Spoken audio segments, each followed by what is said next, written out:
Even having this precious human body does not mean that it's going to last forever. There's not even a single proof you can show that between the two breaths, in and out, you will not die. You know, we get a little bit funny feeling when we see the dead body, like we feel kind of, some of us, we are even afraid of dead body.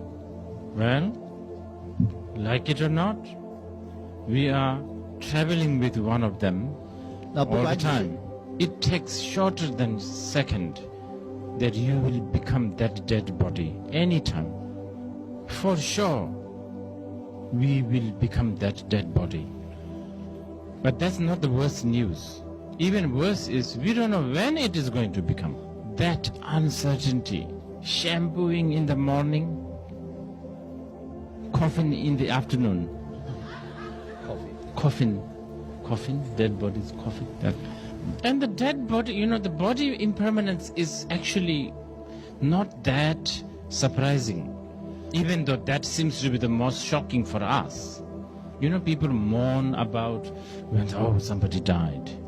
Now, actually, even worse than that, our idea dies, our value dies, our friendship dies, our enmity dies. Everything changes all the time. We have seen many times, I have seen, used to be kind of very strange, very dodgy kind of a monk. Suddenly now they are in the rank of, not yet His Holiness, but going there. Dodgy, we don't know. Very person under the question mark. We have seen lots of people who have done so many bad things. Towards the end of their life, they try to become good practitioner. More subtly, our experience of our meditation changes. This afternoon, maybe we can concentrate. We get inspired. We feel like very compassionate. We have loving and kindness. But tomorrow morning or this evening, all this can go. So remembering this impermanence is important. Wherever you are staying is going to be impermanent. Wherever you are sitting right now, might as well rely on pure realm. Because where you are sitting is impermanent, might as well, instead of having attachment to that, might as well long for pure realm. Sustenance, nutrition, all these are important for our life, but they are also impermanent. So therefore, rely more on the sustenance and nutrition of meditation.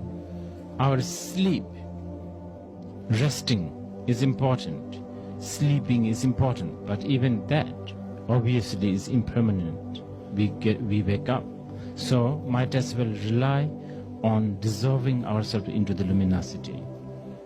Ordinary worldly wealth is impermanent, or rely on noble wealth such as devotion and compassion. Friends and relatives are very impermanent. Their mood, what they like, their companionship are very impermanent. Instead, begin to increase liking towards isolation. Basically, companionship is impermanent, so therefore long for to be alone. Fame and high positions are very impermanent.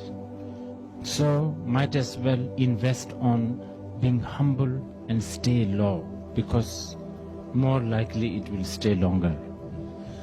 And what we utter, the words, are completely impermanent. So try to include some mantras in between. Our devotion and renunciation also is very impermanent.